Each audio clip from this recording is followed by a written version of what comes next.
House Prosecution magpapasaklolo sa Korte Suprema sakaling daanin sa botohan ang dismissal ng impeachment case laban kay VP Duterte. Brigada Haji Caaminio, ibrigada mo! Brigada! Live report! Walang magagawa ang House Prosecution Team sakaling magpasya ang Senate Impeachment Court na daanin sa botohan ang impeachment case laban kay Vice President Sara Duterte.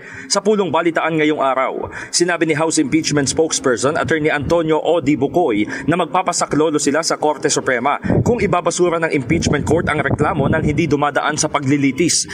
Wala anyang magagawa ang prosekusyon kung ito ang magiging desisyon ng husgado, ngunit hindi nila basta na lamang tatanggapin.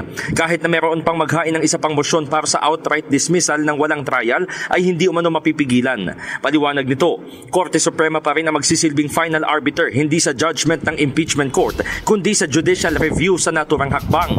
Gayunman, nilinaw ni Bucoy na nagtitiwala pa rin sila sa proseso at sa senator judges na susundin nila ang nakasaad sa saligang batas.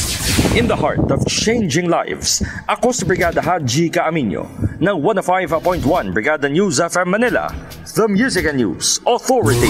Ang bahaging ito ay hatid sa atin ng Standout ES4 Capsule. Simulang tuparin ang pangarap ng iyong anak. And stunting now!